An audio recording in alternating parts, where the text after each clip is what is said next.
Hora Geral. Apoio. Grupo Mendes. Ajudando a construir a história da região.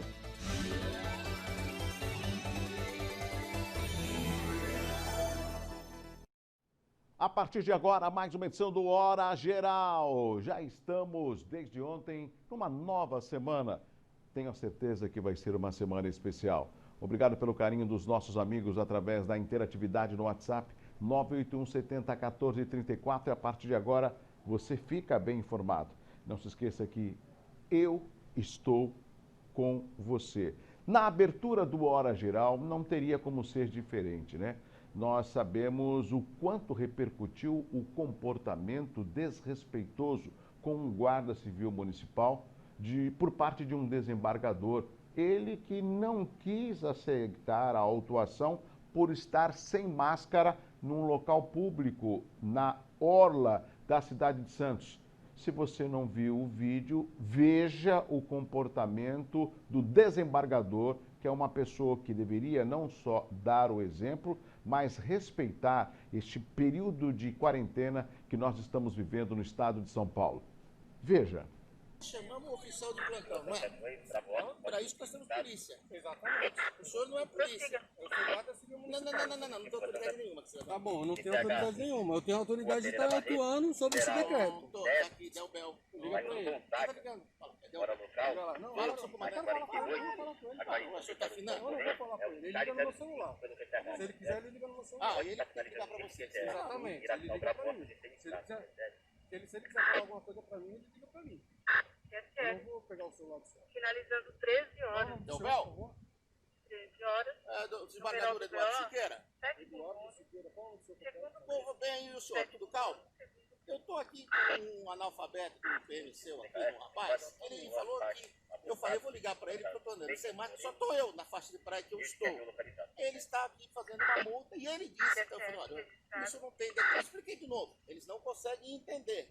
Aí eu falei, então faz o seguinte, você vai falar com o Delbel. O Delbel é que fale comigo, eu não falo com ele. Ele que quiser. Agora o senhor vai manter, cidadão. O senhor falou. O senhor não é autoridade, o senhor vai falar. Vou passar o telefone, Delbel. Eu não vou falar no celular do senhor. O Delbel está aqui. Eu não vou falar. Olha só o comportamento de um desembargador com um guarda civil municipal.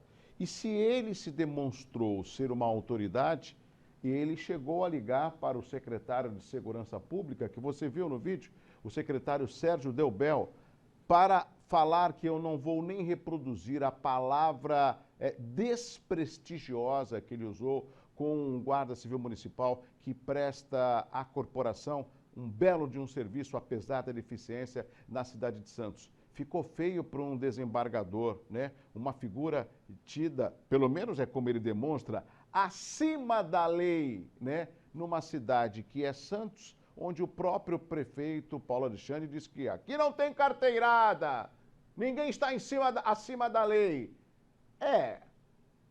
Mas há controvérsias. Quem mora em Santos, eu moro há 57 anos, a gente sabe que não é bem assim. Muitas situações, olha, ele é fulano de tal, olha, cuidado que ele é ciclano. E eu espero, né, que a Justiça Superior, né, resolva e puna esse desembargador pelo comportamento. Tem mais um vídeo. Esse outro vídeo, veja como ele continua, né, totalmente prepotente frente aos dois guardas civis municipais. Pode colocar outro vídeo, Fábio, por favor? Não, imagina, você não está Se você jogar em via pública, você vai ser levado por despejo de via pública. tá. Não comunica isso. Igual da unidade, aí faz a outra. Viu só? Saiu nervosinho, né? Mas com um péssimo exemplo. Além de ser autuado, porque existe um decreto municipal, e já já o professor Alex Salim vai falar da importância e quem deve respeitar o decreto municipal, ele rasgou e ainda jogou no chão.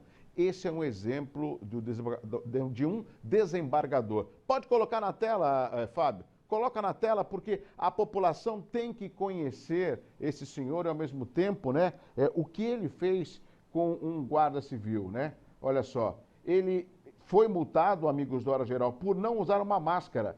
Ele foi flagrado no último sábado, humilhando um guarda civil municipal. Este vídeo, que acabou circulando nas redes sociais, é possível ver o momento em que o desembargador Eduardo Almeida Prado Rocha de Siqueira liga para o secretário de Santos, Sérgio Delbel, tentando assim dar uma carteirada, que coisa feia, em pleno século XXI, no agente público, como você viu no vídeo. Acima, além desse vídeo, né, eu vou pedir para que o Fábio coloque, o guarda civil municipal que aparece cumprindo seu dever é o Cícero Hilário Rosa Neto, de 36 anos. Após o GCM preencher a multa, o desembargador se recusou a assiná-la, além de rasgá-la e jogar na área da praia. Aí vocês estão vendo, né, os dois GCMs, né, que que foram praticamente humilhados por esse desembargador, o Hilário e também o Guilhermino. Essa é uma triste realidade. Pode deixar, a foto deles pode deixar, Fábio, porque eles foram respeitosos, né? Eles honraram a farda, não desrespeitaram, não usaram palavras de baixo calão, né? É esse o exemplo que nós queremos, né, com relação aos guardas civis municipais. Agora, vamos chamar o professor Alex Salim? Professor Alex Salim, o senhor que é especialista em direito penal e constitucional, eu queria que o senhor explicasse o comportamento desse desembargador. Por favor, professor Alex Salim, queremos ouvi-lo. Olá, Douglas Gonçalves e amigos do Hora Geral. Situação lamentável essa que aconteceu aqui na nossa região. Inclusive eu recebi mensagens de amigos que moram em outros estados me perguntando a respeito. E para falar sobre isso, eu quero esclarecer o seguinte. A nossa Constituição Federal, que é a lei maior, é a lei básica que rege o Estado brasileiro, lá no início dela, logo quando ela começa a falar em garantias fundamentais, ela diz o seguinte: todos são iguais perante a lei. Esse é um princípio básico do Estado democrático de direito. Aliás, o que define o Estado democrático de direito é a sujeição, ou seja, todos estão abaixo da lei. Todos estão sujeitos à incidência da lei. Ninguém está acima. Dentro da República Federativa do Brasil, não existe um único cidadão que não possa ser alcançado pela lei. E quando eu digo lei, é lei penal, lei civil, tributária, enfim. O direito tem vários aspectos e nós estamos subordinados à lei. É isso que define o Estado Democrático de Direito. Então, essas cenas que nós vimos, evidentemente, elas nos levam a refletir em que momento o Brasil se encontra dentro dessa visão de mundo, dessa visão de Estado Democrático de Direito. Então, por exemplo, na Inglaterra, só a rainha tem foro por prerrogativa de função. Todas as outras demais pessoas se sujeitam ao julgamento por um juiz de primeira instância. Aqui no Brasil, por exemplo, nós temos essa divisão, né? Fulano de tal tem foro, cidadão comum, prisão especial para quem tem diploma. Então, essa situação nos leva a refletir se realmente nós temos a igualdade na aplicação da lei ou a igualdade no que diz respeito à subordinação à lei. Então, infelizmente, algumas pessoas, ou agentes públicos, ou porque têm condições financeiras, acreditam, né, traz em si um ranço que vem lá de trás dessa ideia de que eu sou melhor do que os outros. Existem brasileiros mais iguais do que outros. Então, o que eu quero dizer é o seguinte, a pergunta é, e se fosse um cidadão comum? Não importa, todos nós estamos sujeitos. Mas se a lei é um decreto, o decreto não vale, tem que ser por processo legislativo. Verdade, a Constituição Federal fala em lei, mas existem maneiras de nós questionarmos a regularidade daquele procedimento. Existe o Poder Judiciário, o próprio Poder Judiciário para isso.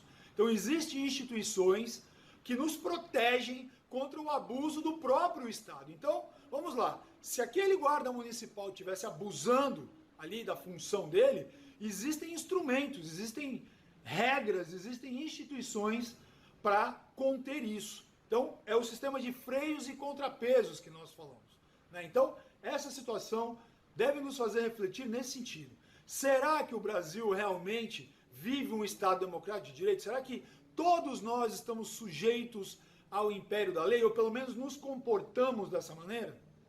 Então, essa é uma reflexão. E eu quero dizer o seguinte, eu faço parte do Poder Judiciário, eu trabalho no Poder Judiciário e eu quero afirmar aqui categoricamente que, sem dúvida nenhuma, juízes, promotores, os servidores públicos, os agentes públicos em geral, são pessoas estritamente responsáveis que respeitam essa ideia de legalidade, entendem o seu papel na sociedade de servidores públicos e estão sempre dispostos aí a atender o público e, acima de tudo, respeitar as regras vigentes no país. Então, a gente tem que encarar essa situação como uma exceção.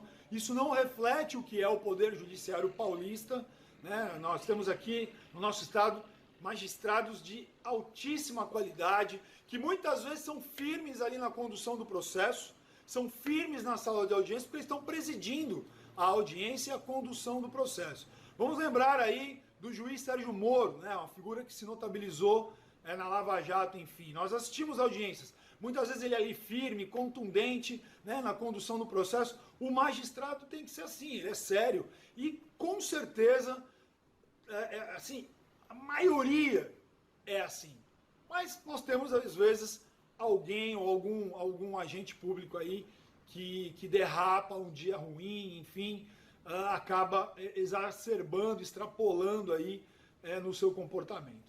Mas nós temos que sempre buscar a legalidade, agir dentro do estrito cumprimento aí da lei, respeitar as regras, porque um país ele só se desenvolve como democracia se nós estivermos de olho, né, na igualdade, na incidência da lei para todos e no respeito de todos, no exercício da sua cidadania, observarmos o respeito da lei. Legal? Exatamente isso. Um grande abraço, Douglas, e uma ótima semana a todos. Até mais. Obrigado. Até mais, professor Alex Salim. Você percebeu como é bom a gente trazer um especialista. O professor Alex Salim acabou explicando muito bem o comportamento, né? Esse fato que ocorreu nas redes sociais, que ganhou até uma repercussão nacional, né? E é lógico, outros desdobramentos acontecerão, porque isso tem que ser colocado de uma forma pública, né? O que foi decidido? Nós temos um erro, nós brasileiros, a gente sempre esquece o último fato quando um novo surge e há necessidade. Por exemplo, quando a gente fala do momento que nós estamos vendo da quarentena, o Fábio vai colocar imagens de uma festa que teve em alto mar, na cidade de São Vicente. Então não precisa mais colocar o desembargador, Fábio, vamos aguardar os desdobramentos? Por favor.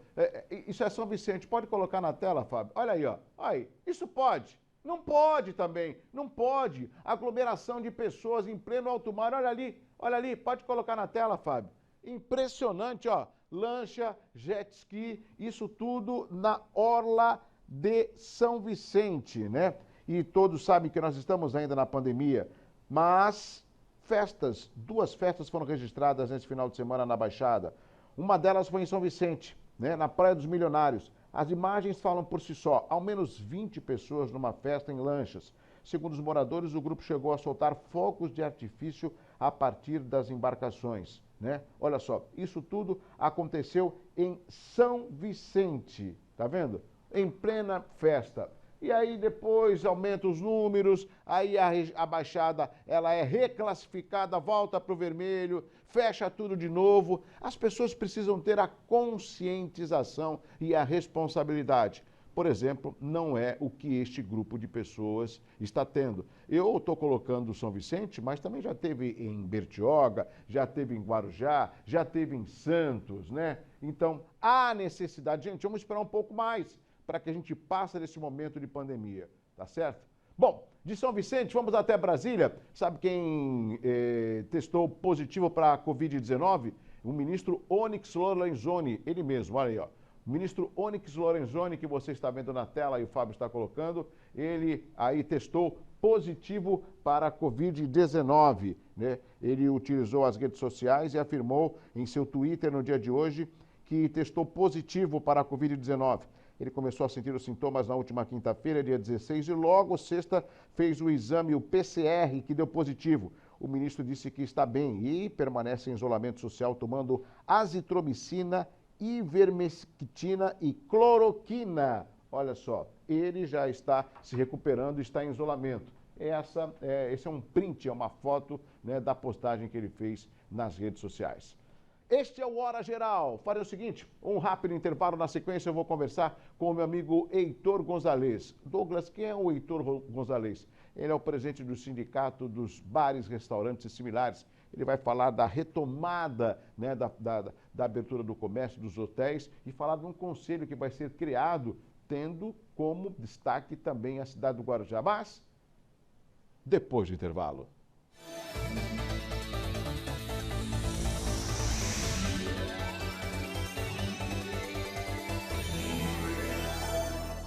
Já estamos de volta para o segundo bloco de hoje do Hora Geral. Aqui ao meu lado, como eu tinha prometido no bloco anterior, vamos conversar com o presidente do Sindicato dos Bares, Restaurantes Similares, o meu amigo Heitor Gonzalez. Tudo bem, Heitor? Tudo bom, muito Nem bom. parece que moramos na mesma região. Faz tempo que eu não te encontro, hein? Não, sem dúvida. Você está correndo muito, hein? Eu tenho corrido mais do que notícia ruim, né? Heitor, você está à frente de uns sindicatos que eu julgo de muita importância para a nossa região. E nós conversávamos antes de entrar no estúdio do Hora Geral e, sinceramente, eu fui pego de surpresa. Quantas cidades o seu sindicato abrange? Então, o sindicato, na verdade, é da Baixada Santista e do Vale do Ribeira. É um sindicato com 23 cidades, né? As 9 da região da Baixada e as do Vale do Ribeira. Tá. Ele compreende hoje, nesse segmento nosso de bares, restaurantes, lanchonetes, motéis, hotéis, pousadas, 15 mil empresas. 15 mil empresas. E dessas 15 mil empresas, eu acho que uma parcela significativa está preocupada, porque, acredito eu, a maioria, ou 100%, teve que ficar fechada por causa desse momento da quarentena. Sim, essas 15 mil empresas compreendem mais ou menos 150 mil funcionários.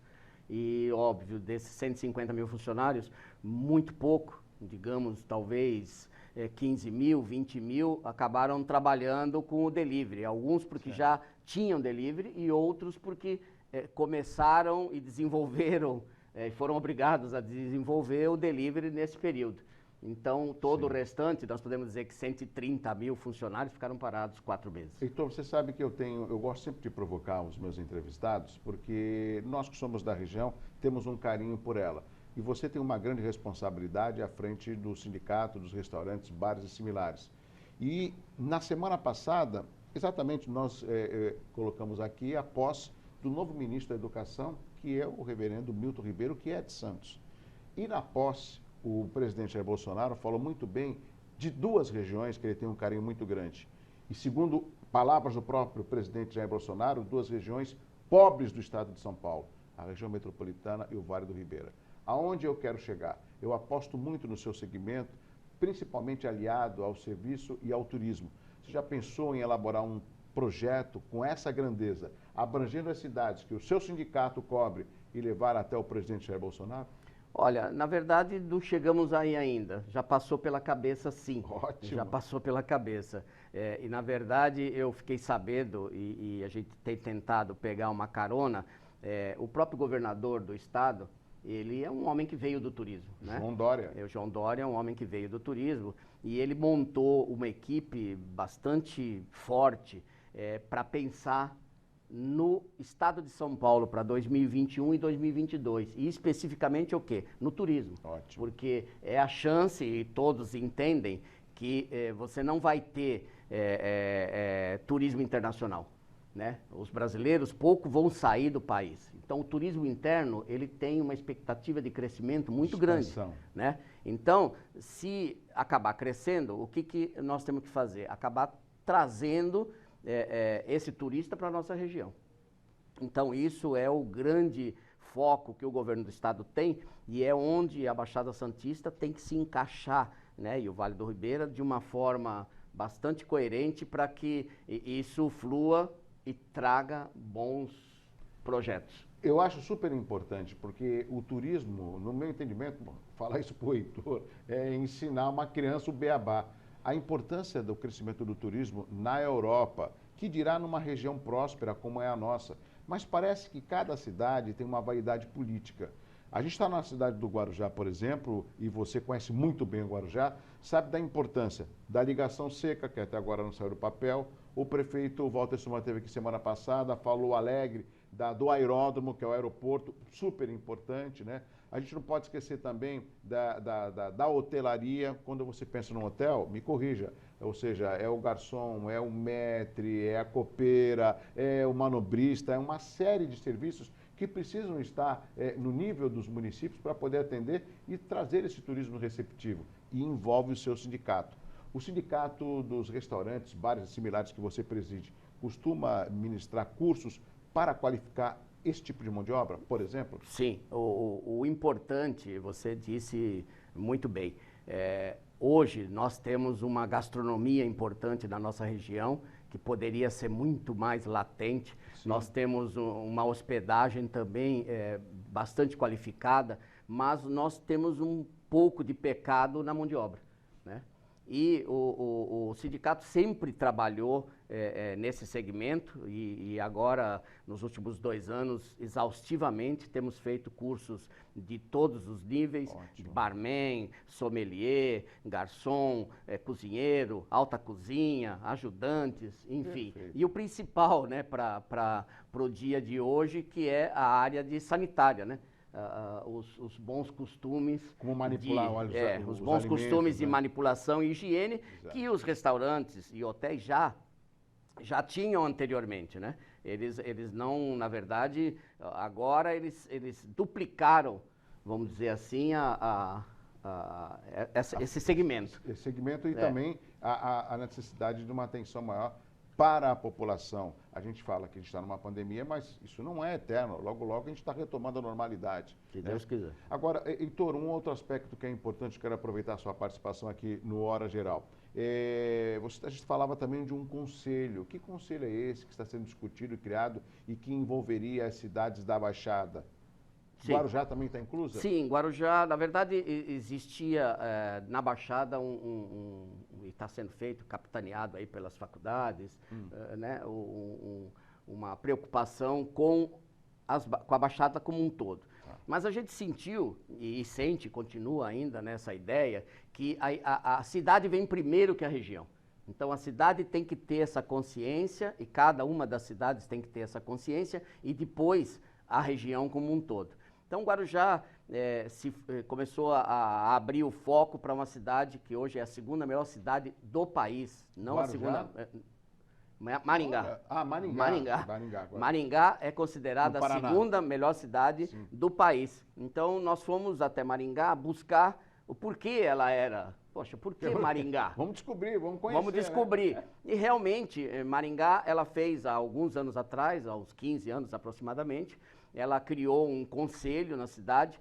Esse conselho foi feito pela sociedade organizada, a sociedade civil se organizou e foram montando projetos que seriam bons para a cidade e auxiliando o prefeito. Porque o que se tinha era que o prefeito, e você sabe muito bem isso, né? A gente vive essa política tão forte aqui na nossa região, o político resolve fazer um aeródromo.